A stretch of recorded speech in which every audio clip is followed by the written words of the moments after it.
it needed that extra electron. So in this case, this interaction between a metal and a non-metal created this bond between this cation and anion.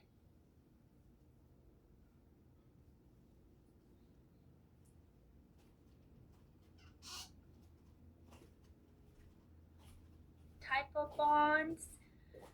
Okay, so now these are different. Now we're looking at covalent bonds. And I want you to pay attention to the definition. Okay, so if you're looking at specifically covalent bonds, now we're looking at these bonds are going to be formed when two atoms share. So in this case, remember, you're not giving away an electron, you're not taking away an electron. In this case, you're going to share one or more pair of electrons. So there's a difference. So these type of bonds, because you're sharing electrons, these bonds are really strong. So these are they're not weak, these are strong bonds.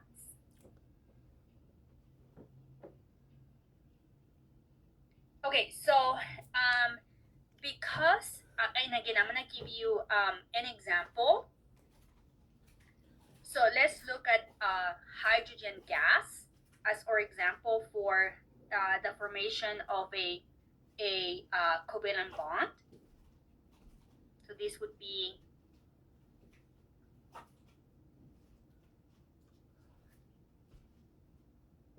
and I'm going to go ahead and do the electron configuration for hydrogen.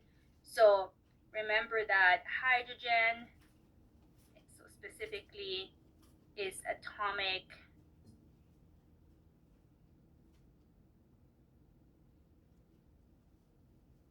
the atomic number and atomic mass is basically the same because there's no neutrons in hydrogen. So in this case, hydrogen has protons is 1 proton, neutrons 0, and electrons, it has a -1. Okay, so I'm basically gonna make a bond between two hydrogens interacting with each other. So I'm gonna start with drawing the nucleus. There's 1 proton, and I'm gonna go ahead and do the first electron shell, and I'm gonna place the only electron found in hydrogen, which is 1. So that is the electron configuration of 1 hydrogen. So I'm going to go ahead and do another, because in this case I have 2 hydrogens interacting with each other to make hydrogen gas, basically.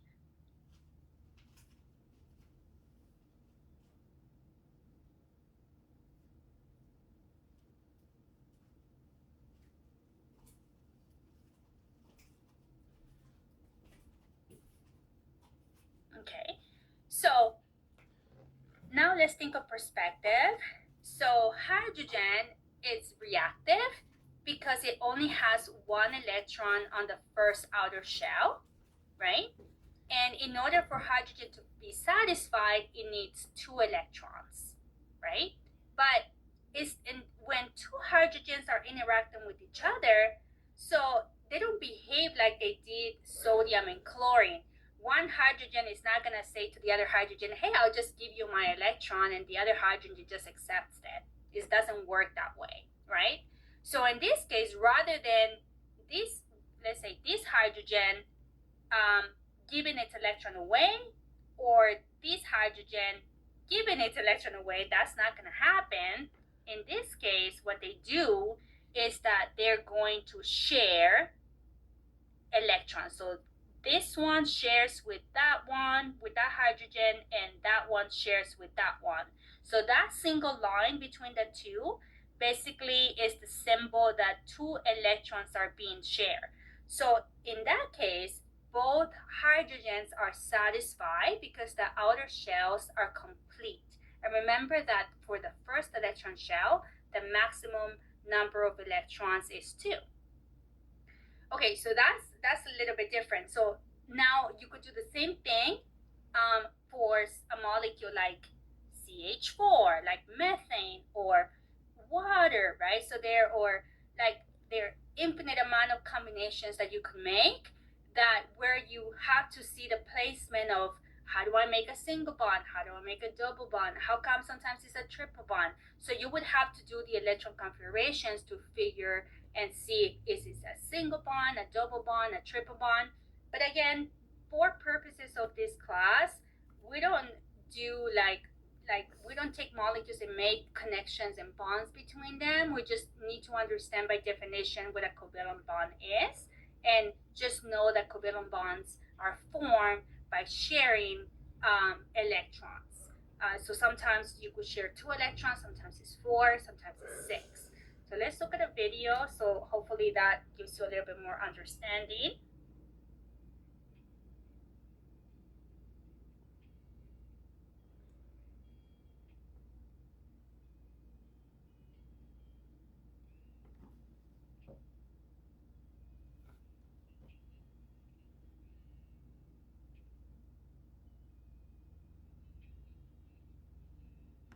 Bond is the sharing of a pair of outer shell electrons by 2 atoms. For example, each of these hydrogen atoms has 1 electron in its outer shell, but needs 2 electrons to complete its outer shell. If the 2 hydrogen atoms share electrons, they can both complete their outer shells. The shared pair of electrons constitutes a covalent bond, shown in shorthand as a line. The covalently bonded hydrogen atoms form a molecule of hydrogen gas. A molecule is defined as 2 or more atoms held together by covalent bonds. An oxygen atom needs 2 electrons to complete its outer shell. 2 oxygen atoms can share 2 pairs of electrons. A molecule of oxygen gas is held together by a double covalent bond, 2 shared pairs of electrons. A carbon atom needs 4 electrons to complete its outer shell. It can share electrons with 4 hydrogen atoms, forming a methane molecule containing 4 single covalent bonds. Methane is a compound, a substance formed by the combination of 2 or more elements. We call methane natural gas. It is the fuel burned in gas stoves and furnaces. An oxygen atom needs 2 additional electrons to fill its outer shell. Thus, it can form 2 single covalent bonds. An oxygen atom can share electrons with 2 hydrogen atoms, forming a molecule of water containing 2 single covalent bonds.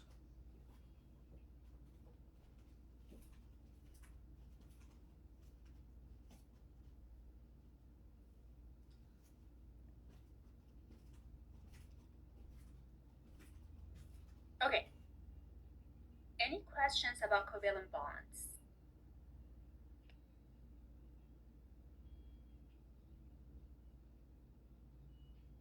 Okay, so another thing that I want to share is, again, is that covalent bonds, these mainly happen between nonmetals.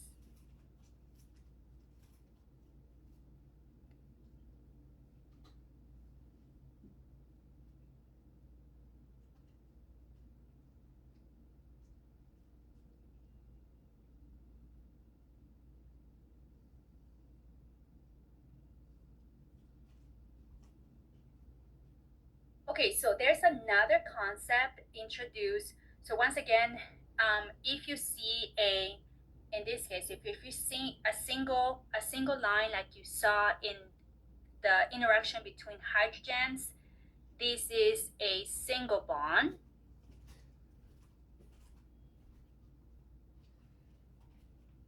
However, if you have like oxygen gas, for example, so there's gonna be interaction between 2 oxygen molecules. They forms there's going to be 4 electrons being shared between the 2 oxygens, so that would be a double bond. Or sometimes you could see like nitrogen gas, so this would be N2. There's going to be a formation of 6 electrons being shared between the nitrogens, and that would be a triple bond.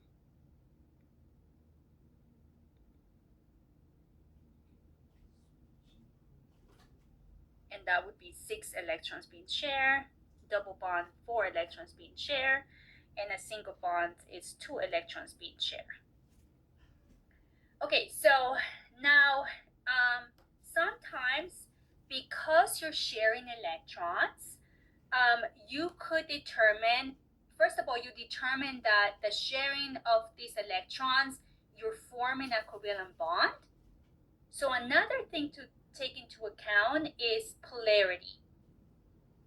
Sometimes you say you basically use two different interactions. So you could say a molecule is forming a polar covalent bond, or is the molecule forming a non-polar covalent bond. So I'm just gonna put this on the side. So you determine that you have a bond that's covalent. Now the next category is to determine if this bond is polar or non-polar. So I'm going to go ahead and define. So you have a possibility of having a non-polar covalent bond. And basically what that means is when you have a non-polar covalent bond, that means that electrons are shared equally. So whatever electrons you're sharing, that sharing is equal.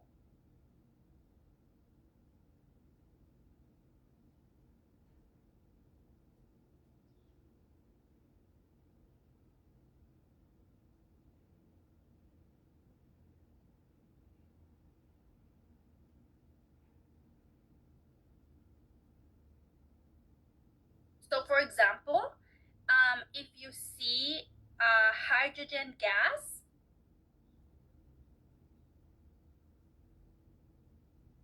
notice that basically is one hydrogen interacting with another hydrogen. So the sharing of the electrons, when they're sharing, one hydrogen sharing with the other, the sharing is about equal.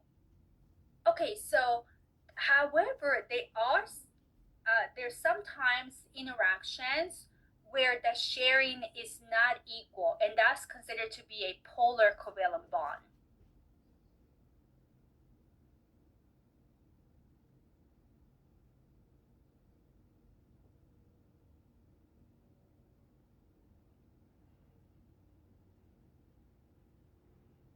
So you could say that polar covalent bonds, electrons share is not equal.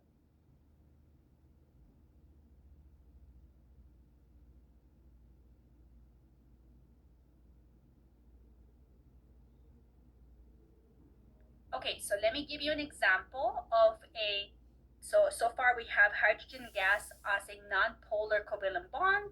Let's look at an example of a polar covalent bond. So I need a little bit more space, so I'm going to erase some of this information here.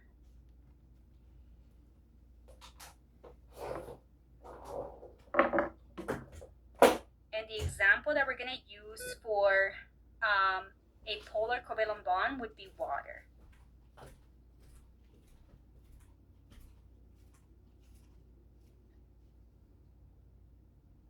Okay, so let's look at water, H2O.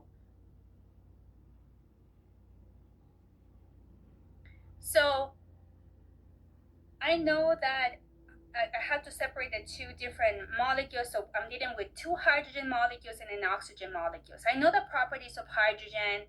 They have 1 proton, 1 electron, and no neutrons. So I'm going to go ahead and remind myself the properties of oxygen. So oxygen's atomic number is 8. And the atomic mass is 16. So I'm going to break it down into individual protons, neutrons, and electrons.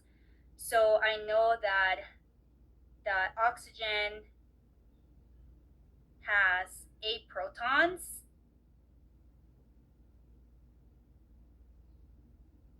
It also has 8 neutrons. And it also has 8 electrons.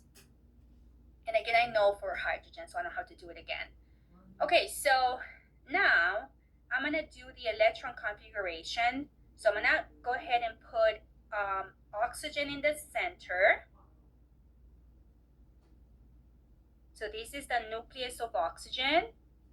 And once again, I know that oxygen has 8 protons, 8 neutrons.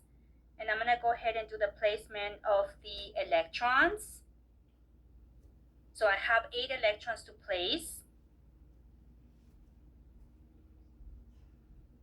So I'm going to go ahead and start placing my electrons for oxygen. I'm going to go ahead and put 2 electrons on the first shell. And the remaining 6, I'm going to go ahead and put them on the second shell.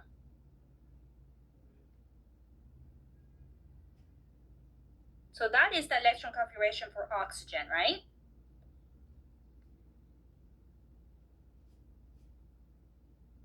So then I have, remember, is oxygen, okay, interacting with 2 hydrogens. So I'm going to go ahead and draw the electron configuration for hydrogen.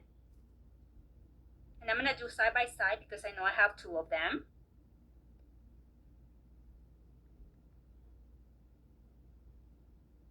And I'll go ahead and remind myself that there's only 1 electron for each of the hydrogens.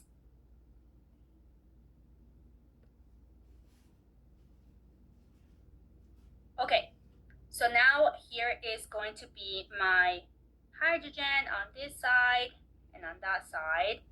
Okay, so remember that I know that there's going to be covalent bonds being formed between oxygen and each of the hydrogens.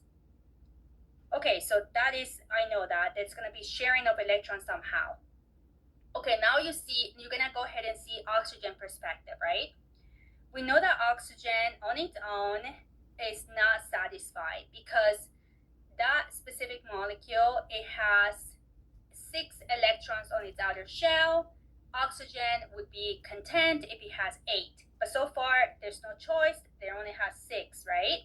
So therefore, we know that it's reactive and it's able to make bonds with other molecules. So in this specific case, there's 2 hydrogens that they're willing to interact with oxygen. Okay, so let's say oxygen, let's say it only interacts with one of the hydrogens, okay? So now we're looking at this hydrogen's perspective. And that oxygen, let's look at oxygen perspective first and then we'll go to the hydrogen. So oxygen perspective, there's 6 electrons and it's 8. So why not make a bond with its adjacent hydrogen? So let's say if that happens, right? So let's say we're going to go ahead and make a bond between this hydrogen right here. So this hydrogen right here and its oxygen. So let's say a bond is formed here. So that means that between that hydrogen and that oxygen, there's a bond being formed. They share these 2 electrons. Okay, so now this specific hydrogen is satisfied because now that specific hydrogen, its outer shell is complete. It only has 1, now it has 2 electrons. That hydrogen is happy. Okay, but now let's go back and look at oxygen perspective. So if I do count the number of electrons, I have 2 here. So here I have 2, 4, 6, and there's only 1 here. So I only have 7. So if hydrogen decides to only bond to 1 hydrogen, it's still, this outer shell is not satisfied, right? Because it needs another electron.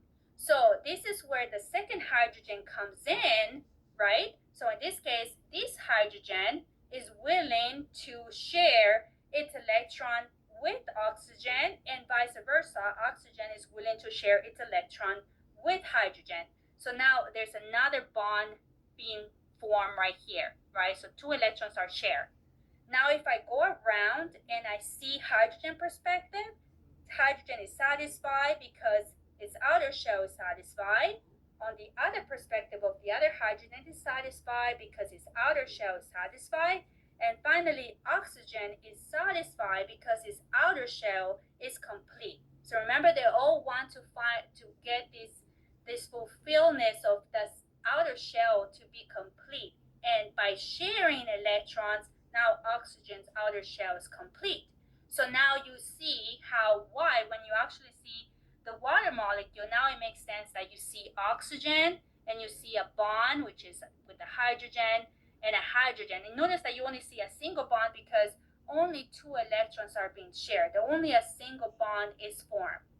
So it depends on the molecules and the number of electrons in the outer shell. You would determine, is it making a single bond, is it making a double bond, is it making a triple bond, and you just don't add anything. You just work with whatever you have, and depending on the electrons of that specific molecule. Okay, but now we're going to introduce another concept. You get like, oh, okay, I see how covalent bonds are formed. You're sharing electrons. This happens between nonmetals. I get it, right? And now you probably, the next question would be, well, now you also introduced me with another concept. Now you're telling me that covalent bonds are formed, and by definition, they're sharing electrons. But now you introduce a different concept saying now that molecule could be, the bond form could be polar or non-polar. Well, in the case of hydrogen gas, because the sharing is hydrogen interacting with another hydrogen, sharing was equal, right? So the sharing of this electron was equal, therefore is a non-polar molecule. But why am I calling now this specific water molecule, why am I saying that this molecule is polar? How come I'm using this term polar? And by polar, I'm basically saying that this hydrogen and oxygen is sharing electrons, but I'm saying that this sharing is not equal. So you could say that sharing is not equal. So what does that mean? Okay, so now you have to think of perspective, right? So now you have oxygen. Oxygen is a much bigger molecule. And you also have to think about the number of protons in the nucleus of oxygen. Okay? So now you see that, think of like, we simplify things here. I know it's more complex than that, but let's simplify based on popularity. So here's oxygen, who has 8 protons in its nucleus, and you have hydrogen, it only has 1 proton in its nucleus. So basically, when electrons are being shared between the hydrogen and the oxygen basically would have a tendency to kind of like have its electron more closest to itself compared to hydrogen. So yes, electrons are being shared, but it's not equal. And there's a concept called electronegativity, which I'm going to show you a video so we can get a little bit more understanding. So because this is a polar molecule, because this sharing, yes, sharing is happening, but it's not as equal, because in this case, you could think of oxygen is a little bit more popular than hydrogen. So what happens is that oxygen is going to get a slight charge. So in this case,